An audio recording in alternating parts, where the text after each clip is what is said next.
Hello again. I have an idea that we're likely to see some aggressive behaviour this weekend. Perhaps not only in London, but also some provincial towns. Two separate groups of activists have a stake in seeing disorder develop both today and tomorrow. As I'm sure that most viewers know, there was a big march in central London in support of Hamas, or to call for peace in the Middle East, according to whom you listen to. At the same time, various groups of white people are planning to gather at the Cenotaph in Whitehall to protect it from vandalism or being defaced by graffiti. So far, so good. A great deal is being made of the fact that the march in support of the Palestinians is scheduled to go south from Marble Arch and go nowhere at all near the Cenotaph. So people are saying that's fine. That means that all those people going to the Cenotaph are wasting their time. However, this isn't really the full story. The first thing to bear in mind is that there are calls being made on TikTok and YouTube and via email for protesters in this cause to assemble at Embankment at 12 and then march to Downing Street from Embankment, which would of course take them past the Cenotaph.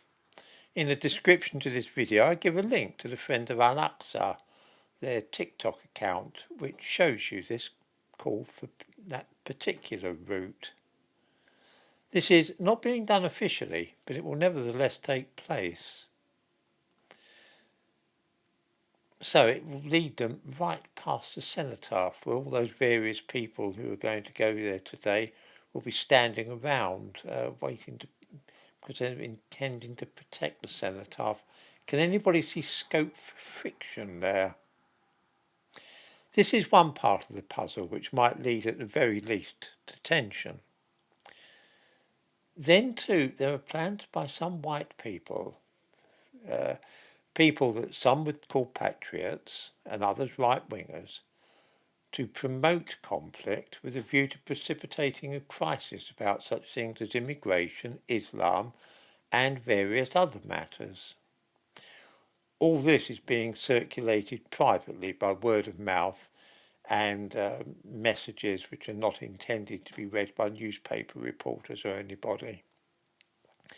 The aim is to encourage rumours and spread the fear that people attending events both at the Cenotaph in Whitehall and also war memorials in other parts of the country, for example those in towns such as Rochdale with a large number of Muslims, are likely to be attacked by Muslims.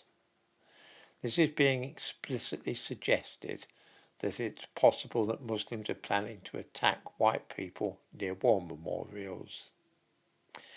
This is creating an atmosphere whereby people will be on edge and expecting trouble. That kind of thing can, of course, become a self-fulfilling prophecy. The underlying idea is that matters are approaching a tipping point, and if some really ugly scenes can be precipitated, in which perhaps some old veterans of the war are knocked about or injured, then this might be the trigger which causes ordinary people to rebel against the multicultural society and all its works. In short, it is felt in some quarters that this could be the opening shots of a race war. What is curious is the way in which some of the Islamists involved in the march today are playing along with this for their own reasons.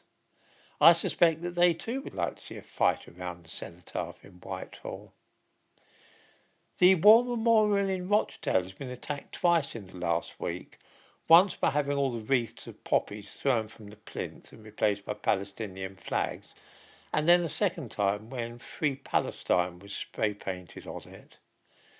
This might, of course, have been an act of provocation by white people, or more likely it would have been Islamists. What I have no doubt about is that certain groups are now hoping that there will be a violent confrontation today and perhaps tomorrow, and that this will centre around the Cenotaph and other war memorials. It's interesting to think that the Home Secretary would also be delighted if this happened, because she's busy playing to the gallery in her bid for leadership of the Tory party. And if the police were unable to prevent violence this weekend, she would be able to say, "I told you so," to the Commissioner of Police for the metropolis. When so many people would be pleased and delighted to see trouble of this kind today, it does make it rather likely that there will actually be trouble.